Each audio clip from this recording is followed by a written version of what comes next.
Continuing with Exodus 13. When Pharaoh had let the people go, God didn't lead them by the way of the land of the Philistines, although that was near, for God said, lest perhaps the people change their minds when they see war and they return to Egypt. But God led the people around by the way of the wilderness, by the Red Sea, and the children of Israel went up armed out of the land of Egypt. Okay, so there's a bunch going on here, but basically the important thing here is that Israel is leaving and they are armed and ready for battle. They are pumped up. God just rescued them. Let's go. Nothing's going to stop us. We are ready. And we'll just pay attention to that because the other thing is that God's like, hey, I'm not taking you by the land of the Philistines because you might face war and then you're just going to want to go back. That's what you're going to do. And notice the Philistines there. This is interesting because the Philistines... This is anachronistic. Okay, anachronism and anachronism is where chronos, of course, time.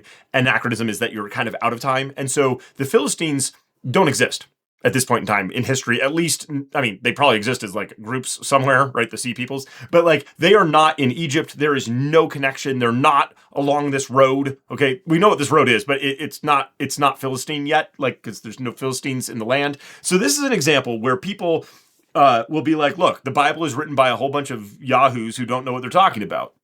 Okay, this is definitely an anachronism. This isn't like, oh, well, they were there all this time or anything. No, like they're not here. No matter what date you're going to place the Exodus, this is not a thing. So they changed the name. It's okay because this was definitely written down later, right? Like you have the oral tradition, the stories of all of this that get passed down for generations. But like by the time that it's compiled, they changed it to like what people know today. Is that a problem? No, that's not a problem. We do that today, right? We change the name for what people understand. It's fine. It's okay. And it's not abnormal. It's nothing weird. There's no secret, shady stuff going on. It's perfectly fine. It's okay. Okay, but it is there. All right. And then also, they go on the way of the wilderness by the Red Sea. Okay, that word Red Sea, you've heard of it a million times if you've been in Sunday school. But it actually, the word there could actually be like Reed Sea. Okay, and that poses a problem because we don't know what body of water that is. We don't know where this is or what's going on with it. So like, where did they cross the water? And this also creates issues for later on when we talk about what happens with the water and all that. So this is just another thing, like the Pharaoh not being mentioned specifically by name. Like we just don't know. Okay. There are, of course, a lot of different theories as to what's going on and why people have those defenses of those positions and all that stuff. Something, if you want to dig into that, you totally can. Okay, but they're ready for battle. They're totally ready for battle. Okay. Moses took the bones of Joseph with him, for he had made the children of Israel swear, saying, God will surely visit you, and you shall carry up my bones away from here with you. Okay, and this actually is just taking us... the reeds thing. Okay, the Sea of Reeds. This is tying us back to Exodus 2, right, where Moses gets put in the reed basket. Okay, but then we also have Joseph in... the end of Genesis before Exodus, right? Genesis, Exodus is how the Bible goes. Okay, he has this thing where he says, hey, look, I'm dying and God will surely visit you and bring you up out of this land, the land he swore to Abraham, to Isaac, and to Jacob.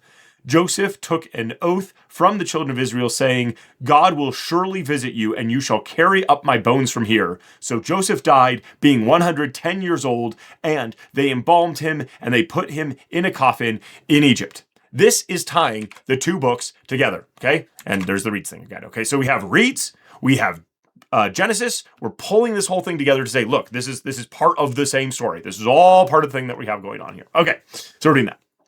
All right. They took their journey from Sukkoth and encamped at Etham in the edge of the wilderness.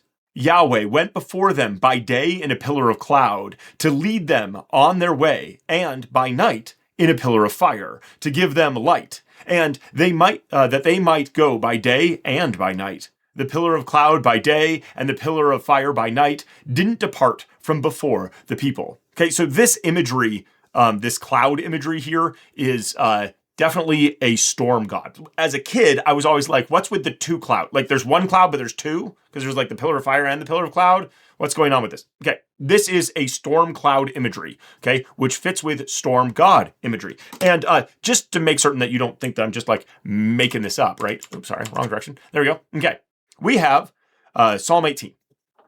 Smoke went out of his nostrils. Consuming fire came out of his mouth. Coals were kindled by it. He bowed the heavens also and came down. Thick darkness was under his feet. He rode on a cherub and flew. Yes, he soared on the wings of the wind. He made darkness his hiding place. His pavilion around him, darkness of waters, thick clouds of the skies, and the brightness before him. His thick clouds passed, hailstones and coals of fire. Yahweh also thundered from the sky. The Most High uttered his voice, hailstones and coals of fire. He sent out his arrows and scattered them. He routed them with great lightning bolts. Then the channel of waters appeared. The foundations of the world were laid bare at your rebuke, Yahweh, at the blast of the breath of your nostrils.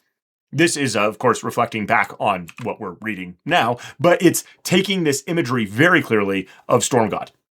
Which is important because there are a lot of storm gods in the ancient Near East. In this part of the world at this time, lots of storm gods, everybody being like, hey, look, our God is the one that controls the weather, and so he's going to take care of us because he's going to do this. In fact, there are other writings where like a cloud comes and like blocks things and like stops the enemy from being able to do something. So like they're like, hey, look, our God totally won with this one and did this kind of stuff. So we've got the brightness and the clouds. We've got all of that linked together here with like fire and cloud pillar, right? And so instead of like fire, like how is that happening? Like flames? No, it's probably more like lightning. Okay, so that's probably what the imagery is supposed to invoke in us here. Okay, so instead of like, hey, there's these two, but they're actually one, it's probably like storm cloud. Just think that, like a pillar of storm cloud going around doing what they need to do. Okay, and it did not depart from before the people. All right. Yahweh spoke to Moses saying, speak to the children of Israel that they turn back and encamp before Pi-Hahiroth between Migdol and the sea. Before Baal-Zephon, you shall encamp opposite by the sea. Pharaoh will say of the children of Israel, they are entangled in the land. The wilderness has shut them in. I will harden Pharaoh's heart, and he will follow after them. And I will get honor over Pharaoh and over his armies. And the Egyptians shall know that I am Yahweh. They did so. Okay, so now we've got this thing where like they're going, they're leaving, they're ready to go, and then they kind of like turn around and they start looping. And the whole point of this, God, is like, yeah, this is so that Pharaoh is like, wait a minute, we're going to go get them. Okay, we can do this. All right, so what happens? The king of Egypt was told that the people had fled. They were driven out. Okay, yeah. And the heart of Pharaoh and his servants were changed toward the people. And they said, what have we done? We have let Israel go from serving us? He prepared his chariot and took his army with him. And he took 600 chosen chariots and all the chariots of Egypt with captains over all of them. Yahweh hardened the heart of Pharaoh, king of Egypt, and he pursued the children of Israel, for the children of Israel went out with a high hand. They're prepared for battle. They're going to fight. The Egyptians pursued them. All the horses and chariots of Pharaoh, his horsemen, and his army overtook them, encamping by the sea beside Pi-Hahiroth and Baal-Zephon. Okay? So just one note, this idea of 600 chariots, like chosen chariots, the number is probably closer to 10, maybe maximum 250. Like if scholarship looks at the numbers, they're like, Egypt had maybe like 250 chariots. But we got 600 here. In fact, if you look at Egyptian writings, we have like 2,500 chariots. So like what's going on? Again, this is numbers in the ancient Near East. Okay? Numbers are weird. They're different. They are not like what we are expecting. And that's the point of them there. They're not to be like us. Okay? Like we expect a certain thing. It's not normal. We talked about that last time. Here's another example. Just throwing that out there. Okay. Well, in this case, it's the enemies, right? The enemy has 600 of these special chariots. All right. When Pharaoh came near, the children of Israel lifted up their eyes, and behold, the Egyptians were marching after them, and they were afraid. The children of Israel cried out to Yahweh. They said to Moses, "Because there were no graves in Egypt, you have taken us away to die in the wilderness? Why have you treated us this way to bring us out of Egypt? Isn't this the word that we spoke to you in Egypt, saying, 'Leave us alone that we may serve the Egyptians'? For it would have been better for us to serve the Egyptians than to die in the wilderness." Were they ready for battle? No, they were not. Moses said to the people, "Don't be afraid. Stand still and see the salvation of Yahweh, which he will work for you today. For you will never again see the Egyptians whom you have seen today. Yahweh will fight for you, and you shall be still." Yahweh said to Moses, "Why do you cry out to me? Speak to the children of Israel that they go forward. Lift up your rod and stretch out your hand over the sea and divide it. Then the children of Israel shall go into the middle of the sea on dry ground. Behold, I myself will harden the hearts of the Egyptians, and they will go in after them. I will get glory and honor over Pharaoh and over all his armies, over his chariots and over his horsemen. The Egyptians shall know that I am Yahweh when I have gotten myself honor over Pharaoh, over his chariots, and over his horsemen." The angel of God who went before the camp of Israel, moved and went behind them, and the pillar of cloud moved from before them and stood behind them. It came between the camp of Israel and the camp of Egypt and the camp of Israel. There was the cloud and the darkness, yet it gave light by night. One didn't come near the other all night. And so here we have again this split, right? Or this movement of like, okay, we're going to divide. And again, this is common imagery for like, hey, look, the storm rolls in and you can't do anything because the storm is here. Okay. And this is again, the authors being like, yeah, see, if we're talking about who the real storm god is, the one who actually controls the weather, that's Yahweh. It's not whatever you think it is, not your God. It's Yahweh, okay? It's part of this whole imagery that's coming on here, okay? But we're going to get a night, okay? A whole night time, okay? Yeah. And notice that's the angel of the Lord, okay? So we have, we have the angel of God, okay? Went before the camp, okay? And switches to the back, or in between, right? In between them. Okay, hold on to that for a second.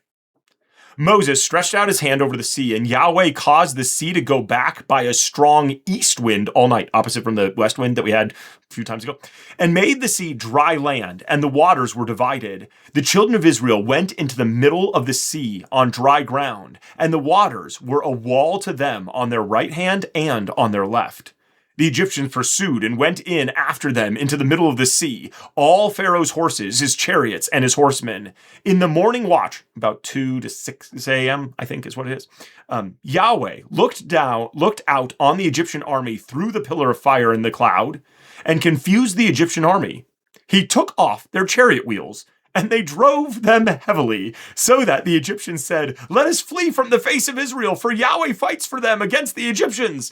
Yes, this is happening again. The Egyptians are like, "Wait a minute, we're going to go get them." And then God's like, "No, actually, I'm in charge." And depending on your translation, it's like the wheels jammed or the wheels came off, and they had trouble driving. You think?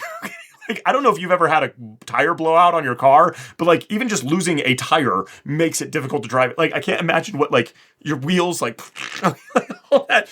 It's crazy. I think that's hilarious. That's just funny to me. But also notice that it's Yahweh now who's looking down from the cloud, right? So Yahweh looked out on the Egyptian army through the pillar of cloud. Okay, this should be bringing up text before, like what we've done. Okay, so if we go to Exodus 3, Yahweh's angel appeared to him in a flame of fire out of the middle of the bush. And when Yahweh saw they came over to see, God called him out of the middle of the bush and said, "Moses, Moses." This is this interesting blending of like the angel of God and God himself. The angel and God, they're like not the same, but they are the same. The Bible Project has a fascinating long series on this in their podcast.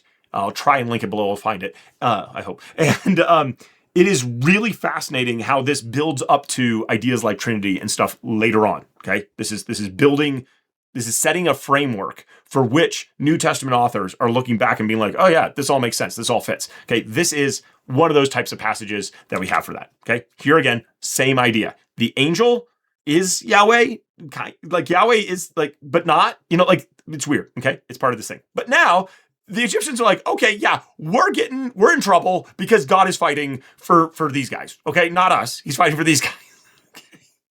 Yahweh said to Moses, stretch out your hand over the sea, that the waters may come again on the Egyptians, on their chariots, on their horsemen. Moses stretched out his hand over the sea, and the sea returned to its strength when the morning appeared, and the Egyptians fled against it. Yahweh overthrew the Egyptians in the middle of the sea. The waters returned and covered the chariots and the horsemen, even all Pharaoh's army that went in after them into the sea. There remained not so much as one of them. But the children of Israel walked on dry land in the middle of the sea, and the waters were a wall to them on their right hand and on their left. Thus Yahweh saved Israel that day out of the hand of the Egyptians, and Israel saw the Egyptians dead on the seashore. Israel saw the great work which Yahweh did to the Egyptians, and the people feared Yahweh, and they believed in Yahweh and in his servant Moses. All right, so two things. One, apparently they have done computer models where if you have like a steady 10-mile-an-hour wind in this part of the world, at least in certain areas, you can actually get water to divide like this. Like if you just had a steady wind, just like this says, we've modeled it and apparently it's possible. So it's not just like, hey, this had to be like this magic thing. No, God could use a natural thing like wind to actually make this thing happen. This is technically possible. Now, what's interesting for me is thinking about it and being like, wow, yeah, instead of this really peaceful thing that we have, like if you're watching Moana or you're watching like an old like 10 Commandments or whatever, like the wind blows and then it's like peaceful as they walk through and they're like, whoa, this is crazy, right? Or in Moana, it's windy, but like it's very peaceful still. Like it's a similar imagery. And for me, I'm like, no, like the wind's still just blowing, right? Like what do we do? Okay, like that's interesting to me.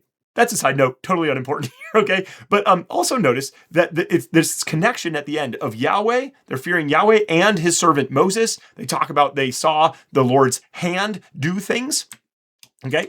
But whose hand, right? Well, similarly, if we just go back to Exodus 12, right? We have Yahweh will pass through and strike the Egyptians.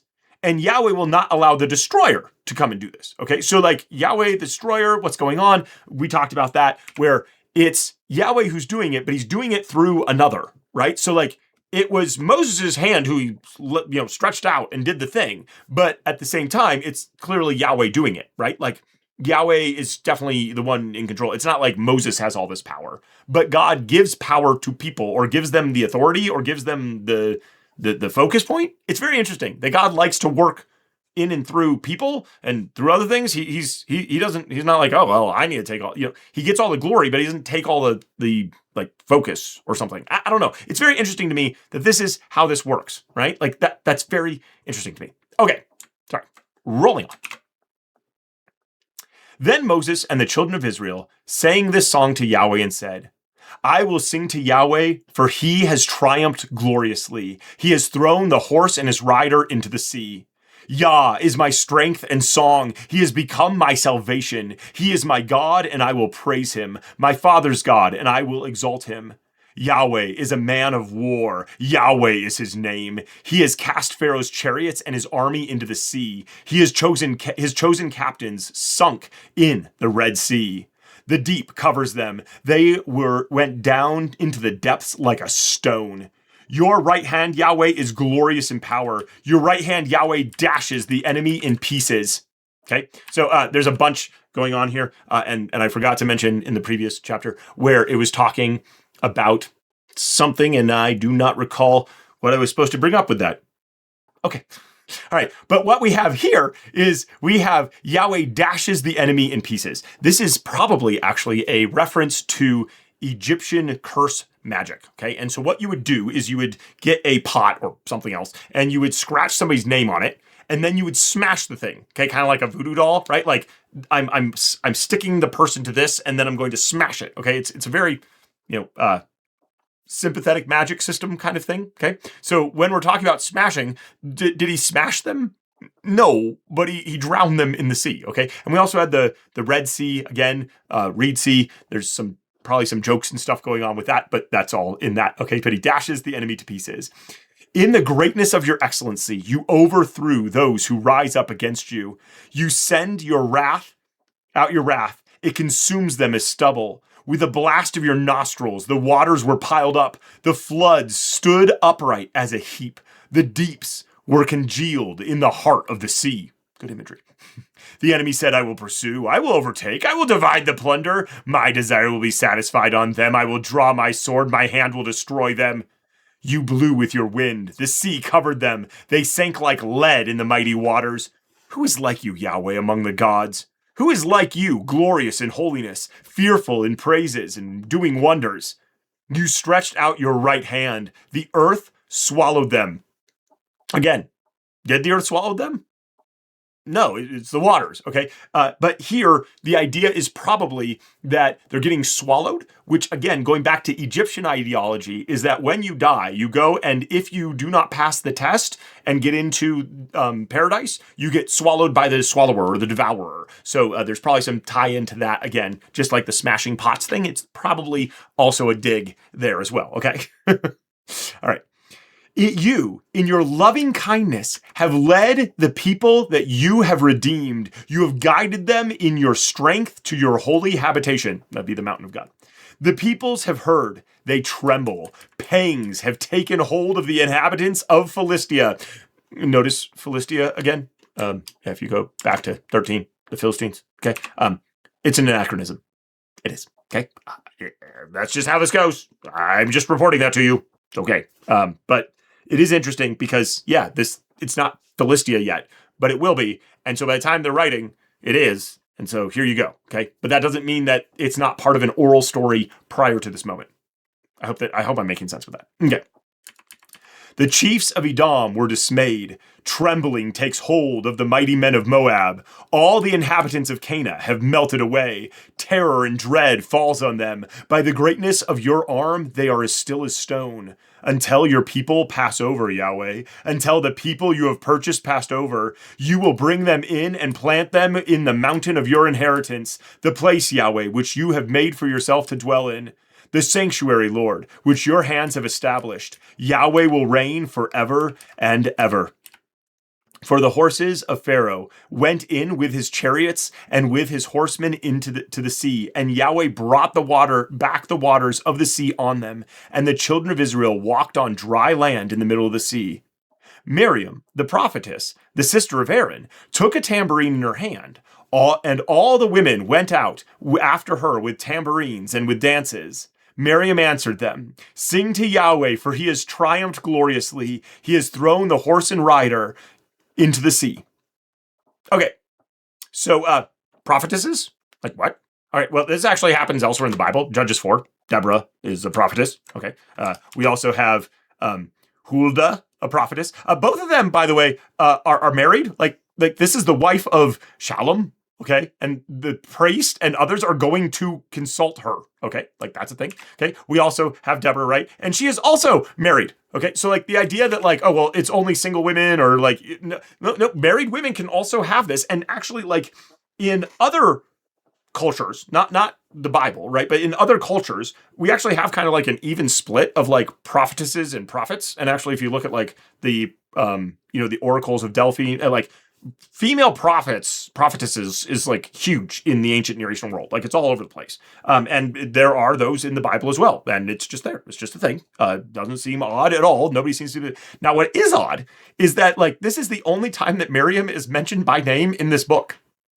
And she is mentioned as the sister of Aaron, but not Moses, right? Like there's just some interesting things going on with this when Aaron and Moses are brothers. So like, strange things going on. And then also the author may be, by repeating these lines, this sing to Yahweh for he has triumphed gloriously, may be trying to iterate to us or indicate to us that she is the one who kind of helped come up with the song here.